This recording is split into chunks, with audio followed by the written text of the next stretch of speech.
आज की इस वीडियो में आप सभी को भाई कक्षा 10 गणित के काफ़ी मोस्ट इंपॉर्टेंट क्वेश्चन बताएंगे जो कि 100% भाई गारंटी के साथ करें कि भाई एग्जाम में आएगा और यहाँ से आपके 12 अंक कहीं पर भी नहीं जाने वाले हैं, क्योंकि भाई टारगेट एग्जाम को किया गया है। भाई जितने भी क्वेश्चन बताएंगे वो सभी सीधा एग्जाम में आएंगे और सभी चैप्टर के इंपॉर्टेंट क्वेश्चन को देखने के लिए भाई डिस्क्रिप्शन में ऑलरेडी हम प्लेलिस्ट का लिंक दे चुके हैं। बाकी जो क्वेश्चन आप देख रहे हैं भाई ये सारे क्वेश्चन यहाँ से लिए गए हैं, जो कि भाई सभी क्वेश्चन भाई 2-2 अंक वाले हैं, जो कि भाई ऑलरेडी हम 10 ईयर्स के जितने भी मोस्ट इंपॉर्टेंट क्वेश्चन है वो सब आपको करा देंगे। भाई अगर आप 10 ईयर्स के मोस्ट इंपॉर्टेंट क्वेश्चन को अगर आप पढ़ लेते हैं ना, यही सारे क्वेश्चन एग्जाम में पूछे जाएंगे और भाई कंफर्म है कि यहीं से क्वेश्चन पूछे जाते हैं। देखिए ये जो क्वेश्चन लिए गए भाई ऑलरेडी आपकी बुक से लिए गए हैं और भाई 10 ईयर्स में ऑलरेडी जितनी आपकी बुक में सवालें हैं वो ऑलरेडी 10 ईयर्स में पूछ चुका है और भाई ये सारे क्वेश्चन काफ़ी इंपॉर्टेंट है। चलिए हम देर नहीं करते हैं भाई, देखते हैं आखिर सवाल पहली जो है हमारे सामने है। तो पहली नंबर सवाल में क्या बोला गया है, एक घन का आयतन 1331 सेंटीमीटर क्यूब है, तो इसकी प्रत्येक भुजा हमें बतानी है। तो यहाँ पर देखिए इसको काफ़ी आसान तरीके से सॉल्व करेंगे और काफ़ी आसान है भी। दिया है एक घन का आयतन 1331 है, तो यहाँ पर लिखेंगे हम घन का आयतन। क्या लिखेंगे हम? घन का आयतन, जो कि पृष्ठीय क्षेत्रफल से लिया गया है। घन का आयतन कितना है? 1331 है, तो घन का आयतन है। तो आयतन का फार्मूला होता है भुजा क्यूब। क्या होता है? भुजा क्यूब होता है और ये है 1331 है, तो ये हो जाएगा भुजा क्यूब। जो ये है ना, ये 11 का क्यूब है, तो क्यूब से क्यूब काट देंगे तो ये आ जाएगा भुजा बराबर कितना? 11 आ जाएगा। और हम लास्ट में लिख देंगे अतः प्रत्येक भुजा 11 सेंटीमीटर है। प्रत्येक भुजा 11 सेंटीमीटर है, क्योंकि यहाँ पर सेंटीमीटर क्यूब दिया है, तो आंसर जो आएगा वो सेंटीमीटर में आएगा, जो कि भाई काफ़ी आसान सवाल थी और आपकी समझ में भी आ गई होगी। अब यहाँ पर देखिए जो दूसरी नंबर सवाल है भाई काफ़ी इंपॉर्टेंट है। यदि द्विघात समीकरण यहाँ पर दिया हुआ है, इसको लिखेंगे यहाँ पर। चलिए सॉल्व डाल देते हैं। द्विघात समीकरण क्या है? X square plus 3x minus P equal में 0 है। यहाँ पर दिया है एक मूल 2 है। मूल का मतलब होता है कि x का मान, तो यहाँ पर एक मूल 2 है, इसका मतलब x बराबर कितना है? 2 है और हमें p का मान निकालना है। तो x की जगह पर 2 करेंगे, 2 का स्क्वायर होगा, 3 गुणे में x की जगह 2 कर देंगे माइनस पी इक्वल 0। 2 का स्क्वायर करेंगे 4, 3 दूनी हो जाएगा 6 माइनस पी इक्वल 0। तो ये 6 4 होगा 10 माइनस पी बराबर 0। माइनस पी बराबर 10 को इधर भेजेंगे, माइनस का 10 होगा। 0 से मतलब नहीं होता है, ये 10 आपका प्लस में यहाँ पर था, क्योंकि आगे प्लस माना जाएगा, उधर जाएगा तो माइनस में। 0 से मतलब नहीं है, तो ये माइनस से माइनस को काट देंगे, पी बराबर 10 हो जाएगा। ये इसका जो है हमारा आंसर हो जाएगा, जो कि काफ़ी आसान सवाल थी और आपकी समझ में भी आई होगी। अब यहाँ पर देखिए जो सवाल नंबर तीसरी है भाई आपके सामने है, काफ़ी इंपॉर्टेंट सवाल है। तो देखिए इसको सॉल्व कैसे करेंगे। यहाँ पर जो है सबसे पहले हमको दिया हुआ है, तो यहाँ लिखेंगे दिया है, क्या दिया है? कॉस थीटा बराबर दिया है 15/17। जो कॉस का फार्मूला होता है ना, ये आधार बटे का कर्ण होता है। क्या होता है? आधार बटे का कर्ण होता है। तो यहाँ पर हम एक समकोण त्रिभुज बनाएंगे, जो कि आप यहाँ देख सकते हो। आधार कितना है? 15 है और कर्ण कितना है? 17 है। तो यहाँ पर हम पाइथागोरस प्रमेय का यूज करके पहले हम लंब निकालते हैं। तो पाइथागोरस प्रमेय ये जो है भाई इन्हीं का रूल है, इसलिए इनके नाम पर पड़ गया। पाइथागोरस प्रमेय से इनका रूल होता है कर्ण का वर्ग बराबर होता है लंब का वर्ग प्लस में आधार का वर्ग। क्या करेंगे? प्लस में आधार का वर्ग। तो ये जो सबसे बड़ी भुजा है इसको हम लोग बोलते हैं कर्ण, जो नीचे होता है इसको हम लोग बोलते हैं आधार, और जो साइड में होता है ये हमारा खड़ा हुआ है, यानी कि लंब की टाइप का है, तो लंब कर देंगे। तो कर्ण का वर्ग, कर्ण की जगह पर 17 है, 17 का वर्ग करेंगे। लंब हमें नहीं मालूम है तो भाई इसको x मान लेते हैं, तो x स्क्वायर, आधार कुछ भी 15 है तो 15 का वर्ग, 17 का वर्ग 289 होता है, बराबर में x स्क्वायर, 15 का वर्ग भाई 225 होता है। तो ये 289 हो जाएगा, इसको इधर लाएंगे तो माइनस में 225 इक्वल में x स्क्वायर। जब इसको घटाएंगे तो ये हमारा 64 आएगा x स्क्वायर। तो ये 64 जो है ये इधर से वर्ग घटेगा, इधर अंडर रूट, ये हो जाएगा 8 × 64। देखिए यहाँ पर देखो, यहाँ पर जो है काम करिए 8 × 8 कर सकते हैं, 8 × 64 होगा, इधर से वर्ग घटेगा, इधर अंडर रूट लगेगा x, तो ये हो जाएगा 8 बराबर x, यानी कि x बराबर 8, ये 8 हो गया। हमसे क्या बोला है? साइन थीटा का मान। तो हमें यहाँ पर देखिए साइन थीटा का फार्मूला होता है लंब बटे कर्ण, क्या होता है, लंब बटे कर्ण होता है।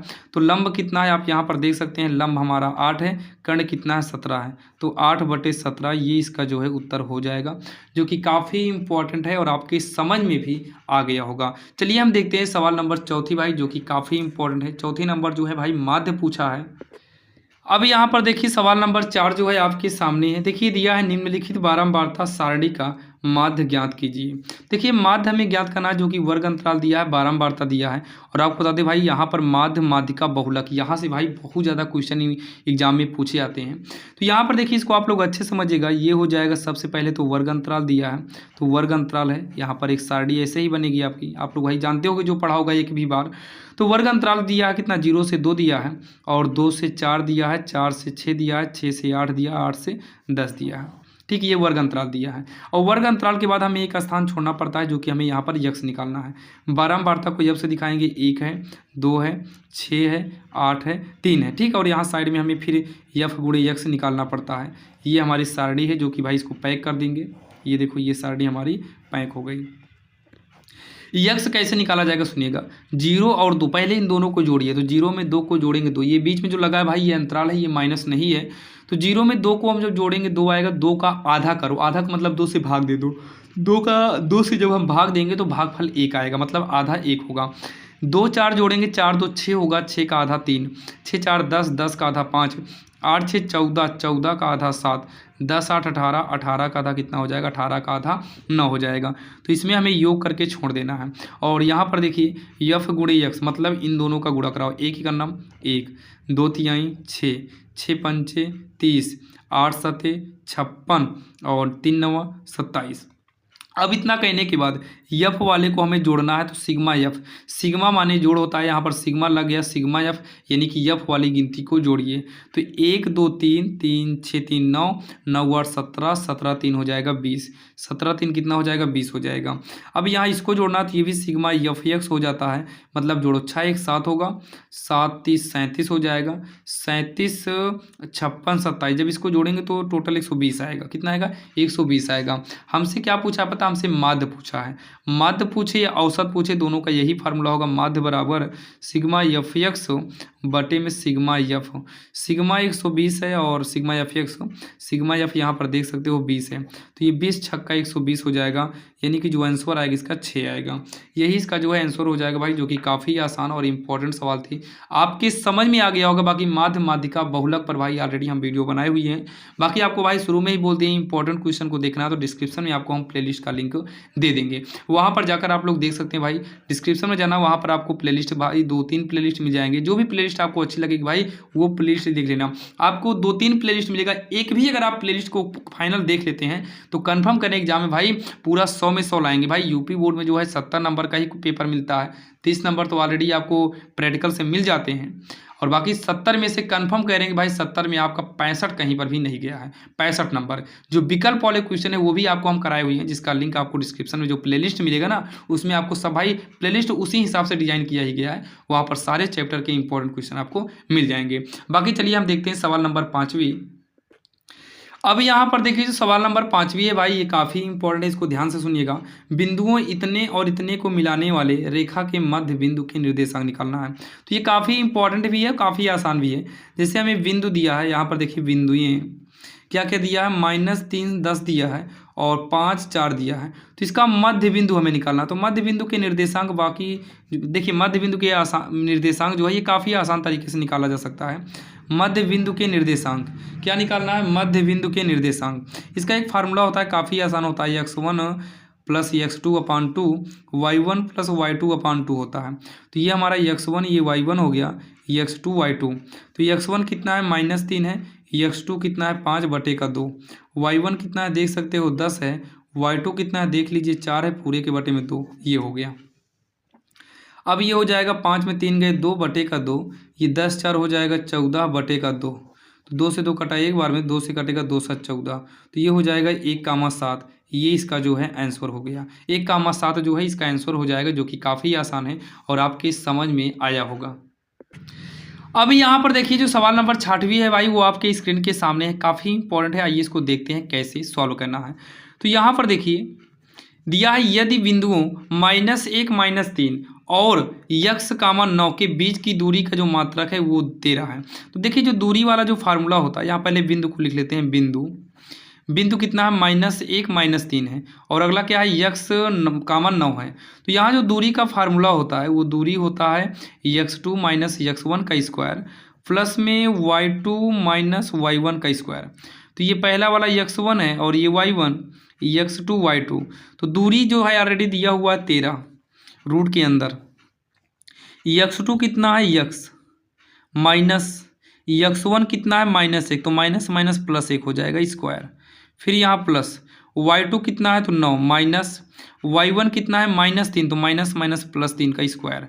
अब क्या काम करिए, इधर से ये रूट को हटा दो तो इधर आपका स्क्वायर लग जाएगा। अब यहाँ रूट गायब हो गया, या फिर दोनों पक्षों का वर्ग कर दो। तो 13 का वर्ग करेंगे तो इस तरीके से, जब इसका वर्ग करेंगे तो रूट हमारा गायब हो जाएगा। तो x+1 का स्क्वायर प्लस 9 3 12 होगा, 12 का हम स्क्वायर कर देंगे। अब उसके बाद 13 का स्क्वायर 169, ये होगा पहली का वर्ग धन दूसरी का वर्ग धन 2 गुणे पहली दूसरी, मतलब 2 ही का नाम 2x हो जाएगा। 12 का स्क्वायर 144 होगा। तो 169 बराबर x स्क्वायर प्लस में 2x, इन दोनों को जोड़ेंगे तो ये हो जाएगा 145। तो x square plus 2x plus 145 इधर आ जाएगा, ये माइनस में हो जाएगा 169। यहाँ पर कुछ नहीं बचा, ये हो गया हमारा 0 हो गया। तो 0 बराबर x स्क्वायर प्लस 2x, इसको जब हम घटाएंगे तो ये माइनस में 9 में से 5 गए 4, 6 में से 2 घटाएंगे 2 आएगा, 24 आएगा, जो कि माइनस का 24 हमारा आएगा। तो इसको आगे पीछे करते हैं, x square plus 2x minus 24 equal क्या हो जाएगा, 0 हो जाएगा। तो इसका जो खंड बनेगा x स्क्वायर प्लस 6 चौको 24, मतलब 6x माइनस 4x होगा, माइनस 24 इक्वल 0। तो x square plus 6x minus 4x minus 24 equal 0। तो x कामन लेंगे, x प्लस 6 होगा, माइनस 4 कामन लेंगे, x प्लस 6 इक्वल 0। तो x प्लस 6 मिल रहा है, एक में करिए, जो नहीं मिल रहा है उसको एक में करो, इक्वल 0। तो x बराबर -4 है, इक्वल के उधर जाएगा +4, ये प्लस का 6 है, इधर आएगा माइनस का 6 हो जाएगा। तो लास्ट में लिखेंगे अतः x का मान 4 -6 होगा।